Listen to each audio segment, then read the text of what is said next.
Hi friends, சிறகடி காச serial நீ வரப்போகிற எபிசோட்ஸ்க்கு அனுப்புகிறோம் தான் இந்த வீடியோவில் பார்க்க போகிறோம். வாங்க ஃப்ரெண்ட்ஸ் பார்க்கலாம். இப்போது முத்துவுக்கும் மனோஜுக்கும் பயங்கரமான சண்டை. மனோஜ் சொத்தை பிரித்து கேட்டதுனால முத்து அது அப்பா உயிரோடு இருக்கிற வரைக்கும் நடக்கவே நடக்காது அப்படின்னு மனோஜ் கிட்ட எந்நேரமும் சண்டை போட்டுகிட்டே இருக்காங்க. அண்ணாமலை இதை நினச்சி ரொம்ப சோகத்தோடு இருக்கார். அதுக்கப்புறம் அவர் முடிவும் பண்ணிடுறாரு, இந்த சொத்தை பிரித்து கொடுத்துடலாம் அப்படின்னு சொல்லிட்டு. நாளைக்கு காலையில் லாயரையும் என் ஃப்ரெண்டையும் வர சொல்லி சொத்தை பிரித்து கொடுத்துடலாம் அப்படின்னு அண்ணாமலை முடிவு பண்ணிட்டாரு.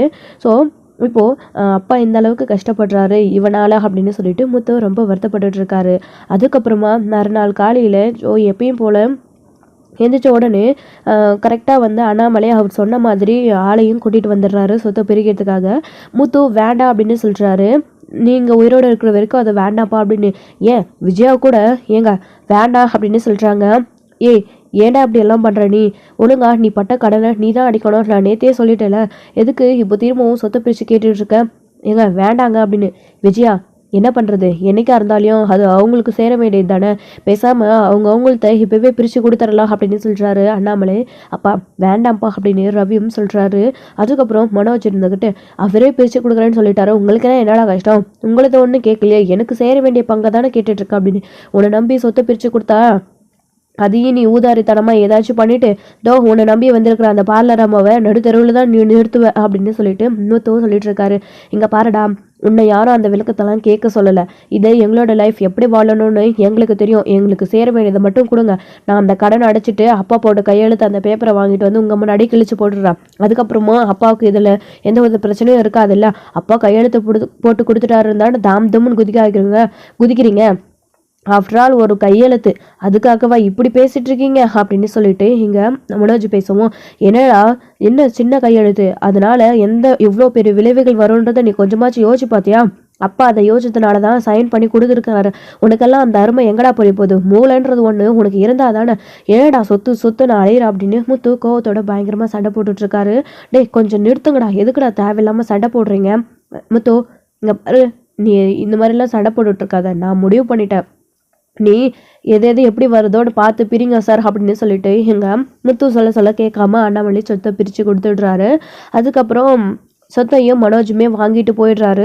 ஸோ மனோஜ் ஏன் தான் இந்த அளவுக்கு கீழ்த்தரமாக நடந்துக்கிறான்னு தெரியல. இன்னும் கூட எல்லாருக்கும் மூத்தவனாக பிறந்தானே தவிர கொஞ்சம் கூட மூளை இல்லை, அறிவில்லை அப்படின்னு சொல்லிட்டு இங்கே அண்ணாமலை நினச்சிட்ருக்காரு.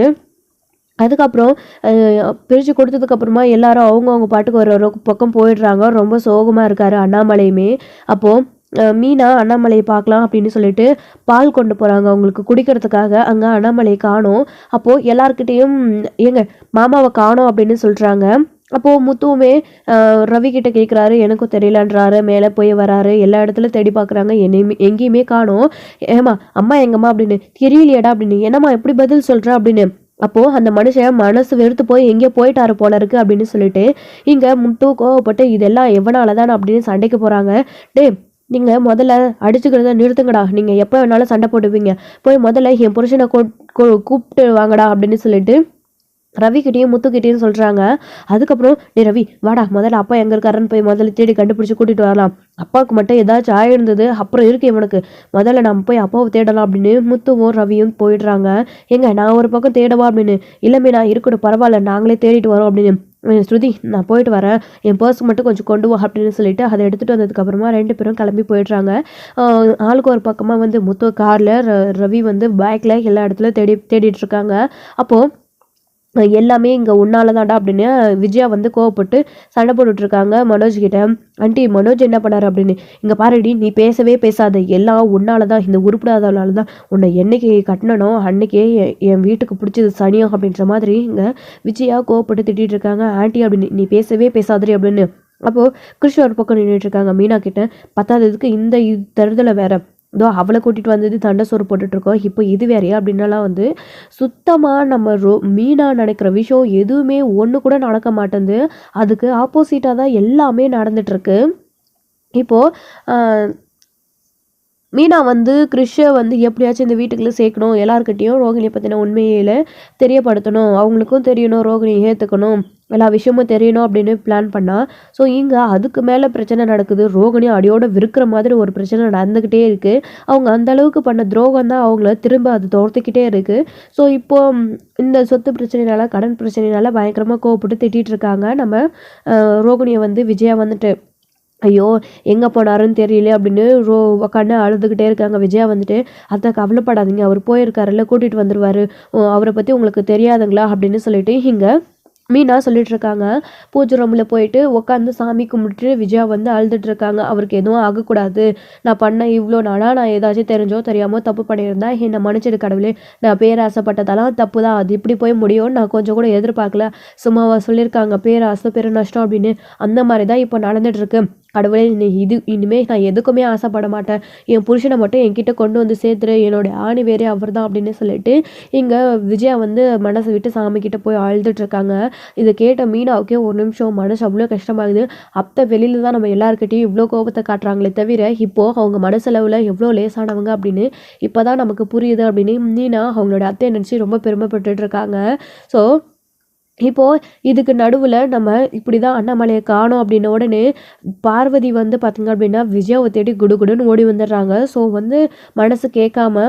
ஸோ அப்போது விஜயா விஜயா அப்படின்னு ஓடி வருவோம். பார்வதி அப்படின்னு சொல்லிட்டு வெளியில் எழுந்திரிச்சு வராங்க சாமி ரூம்லேருந்து.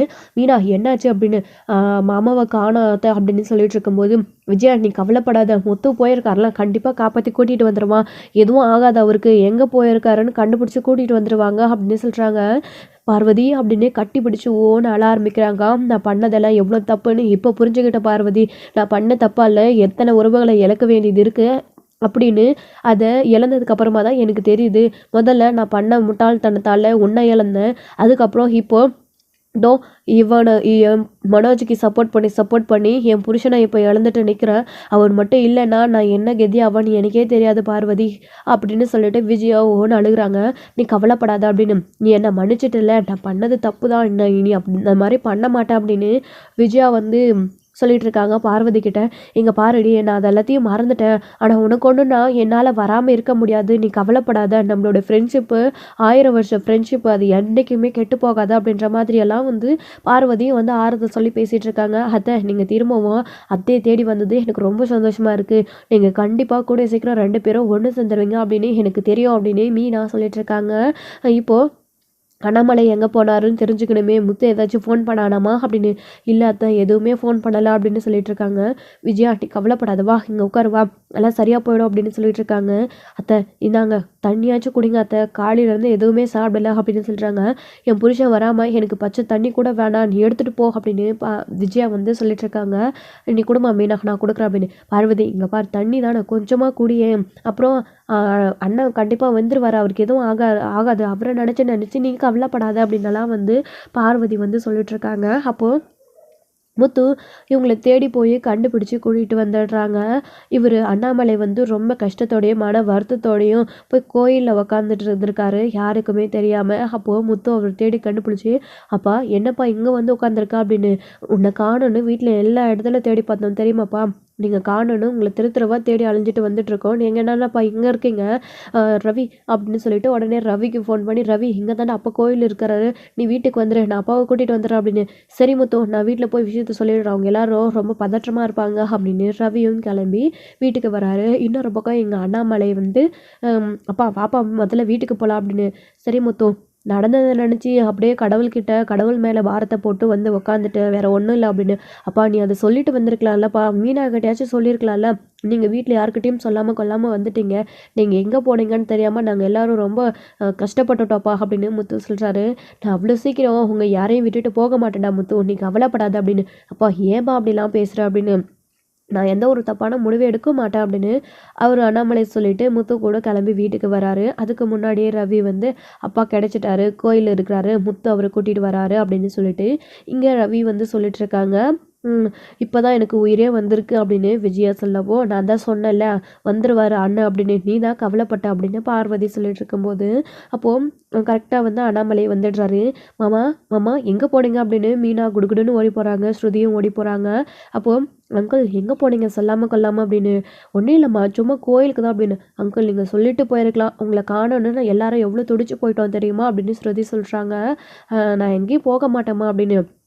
அண்ணே பார்வதி வாமா எப்போ வந்த அப்படின்னு. முன்னதான் அண்ணே அப்படின்னு. நடந்த விஷயத்தெல்லாம் நானும் கேள்விப்பட்டேன். அவளை பற்றி தான் உனக்கு தெரியாதா? அவகிட்ட கோவப்படாத. நீங்கள் 2 பேரும் எப்பயுமே கடைசி வரைக்கும் ஒன்றா நண்பர்களாக இருக்கணும் அப்படின்னு. அண்ணா இப்போ எதுக்கு நான் அதை பற்றி பேசிக்கிட்டேன்? அது எல்லாத்தையும் நான் எப்பயோ மறந்துட்டேன். ஆமாம் நீங்கள் எங்கண்ணா போனீங்க? ஏன் வீடுனா குடும்பம்னா சின்ன சின்ன சண்டைகள் பிரச்சனைகள் இருக்கிறது சகஜம்தான். அதுக்காக இப்படியா சொல்லாமல் கொல்லாமல் போவீங்க அப்படின்னு. நீங்கள் எல்லாரும் நினைக்கிற மாதிரி நான் எங்கேயும் போகல. நான் கோயிலுக்கு தான் போயிருந்தேன். சும்மா அந்த கடவுள்கிட்டயாச்சும் மனசை விட்டு கொஞ்சம் சந்தோஷமாக இருக்கலான்னு தான் போனேன். வேறு எதுவும் இல்லை அப்படின்னு. அப்பா அப்படின்னு மனோஜ் வந்து கிட்ட நிற்கிறாரு. இங்கே பாருடா, உன்னால தான் அப்பா எந்த நிலைமைக்கு ஆளாக இருக்கிறாரு. நீ அவர் கண்ணிலே படாத. எங்கேயாச்சும் தயவு செஞ்சு போயிடு. அப்பா கிட்ட நீ பேசவே பேசாத அப்படின்னு முத்து சொல்கிறாரு. முத்து எதுக்குடா இப்போ அவங்ககிட்ட கோவப்படுற? விடுடா. அதான் நான் சொன்ன மாதிரி உங்கள் எல்லாருக்கும் சொத்தை பிரித்து கொடுத்துட்டேன்ல, அப்புறம் என்னடா எதுக்கு கோவப்பட்டு சண்டை போடுறீங்க அப்படின்னு. டே நீ முதல்ல உனக்கு சேர வேண்டியதை நான் கொடுத்துட்டேன்ல, கல்யாணம் அடிச்சியா இல்லையா அப்படின்னு இங்கே அண்ணாமலை கேட்டுட்ருக்காரு. அப்போ அதுக்கான ஏற்பாடு தான்ப்பா பண்ணிகிட்ருக்கேன், நீங்கள் கவலைப்படாதீங்க, கண்டிப்பாக நான் சீக்கிரமாக கடன் அடிச்சிடுவேன் அப்படின்னு. சீக்கிரமாக கடன் அடித்து எல்லா பிரச்சனையும் சால்வ் பண்ணுற வழியை பாரு அப்படின்னு அண்ணாமலை சொல்லிடுறாரு.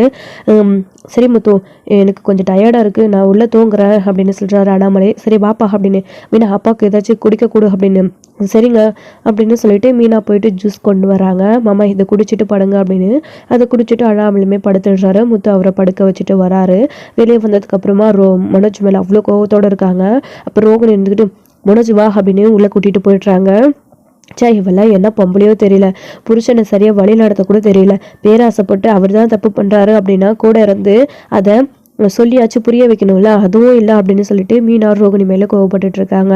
சரி விஜயா, அதான் அண்ணன் வந்துட்டாருல்ல, அவருக்கு எதுவும் இல்லை, நான் கிளம்பட்டுமா அப்படின்னு. சரி பார்வதி அப்படின்னு சொல்லிட்டு அவங்களும் கிளம்பி போனதுக்கப்புறமா ஏங்க இப்படி சொல்லாமல் கொல்லாமல் போனீங்க அப்படின்னு சொல்லிட்டு உள்ளே போயிட்டு பேசிகிட்டு இருக்காங்க விஜயாவுமே கூட. அதுக்கப்புறமா எங்கேயும் போகல, நான் கோயிலுக்கு தான் போனேன், நீ ஏன் இப்படியெல்லாம் நினச்சி ஃபீல் பண்ணிகிட்ருக்க? அப்படியெல்லாம் உங்களை விட்டுட்டு அவ்வளோ சீக்கிரம் நான் போக மாட்டேன் அப்படின்னு சொல்கிறாரு. நான் கொஞ்சம் படுத்து ரெஸ்ட் எடுக்கிறேன் அப்படின்னு. சரிங்க படுத்து தூங்குங்க அப்படின்னு. அதுக்கப்புறமா மீனாவும் முத்துவும் அங்கே வெளியே உட்காந்துட்டு நாங்கள் எங்கெங்கெல்லாம் தேனோம் தெரியுமா, கடைசியாக கோயிலில் இருந்தார் அப்படின்னு முத்து பேசிகிட்டு இருக்கும்போது அவர் மனசை நொந்து போய் ரொம்ப கஷ்டப்பட்டு அங்கே கோயிலில் போய் உட்காந்து அழுதுட்ருக்காரு. எல்லாம் இவனால தான் அப்படின்னு சொல்லிட்டு இங்கே பேசிகிட்டு இருக்கிறாரு முத்து வந்துட்டு விஜயாக்கு சாரி மீனா கிட்ட. அப்போ விஜயா வந்து வராங்க. விஜயா வந்த உடனே அத்தை அப்படின்னு எந்திரிச்சு நிற்கிறாங்க மீனா. அப்போது முத்து கையை பிடிச்சி முத்து அப்படின்னு விஜயா பேசுகிறாங்க. இதை பார்த்ததும் முத்துவுக்கு என்ன பண்ணுறதுனே தெரியல, அவ்வளோ சந்தோஷமாக இருக்குது.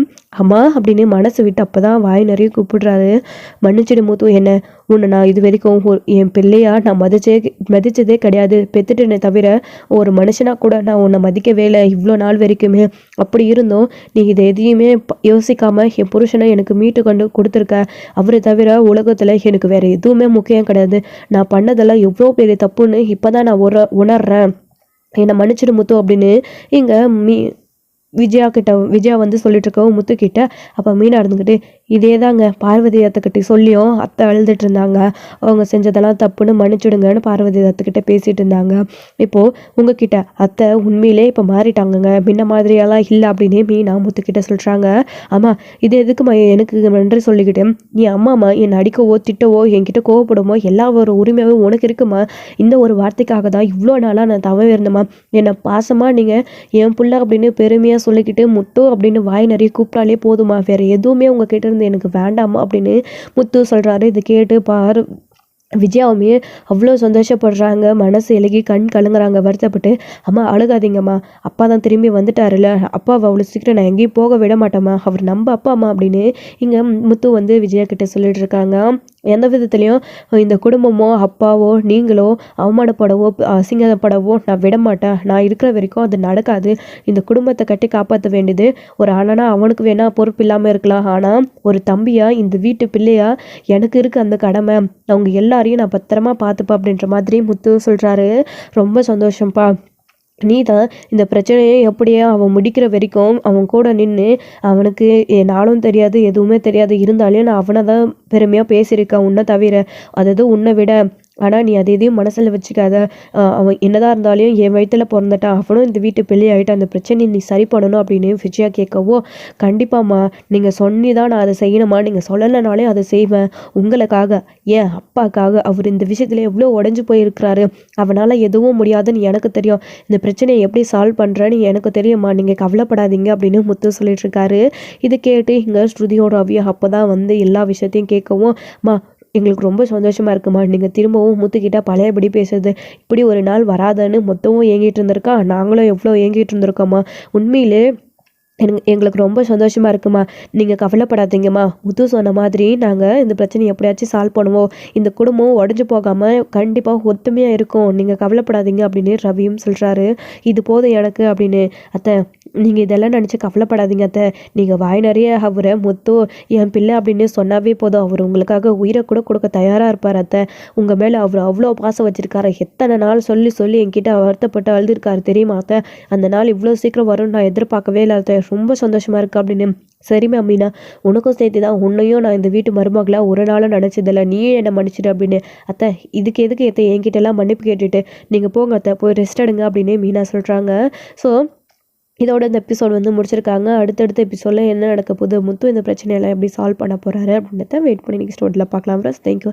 இந்த வீடியோ உங்களுக்கு பிடிச்சிருந்தா லைக் பண்ணுங்கள், ஷேர் பண்ணுங்கள், கமெண்ட் பண்ணுங்கள்.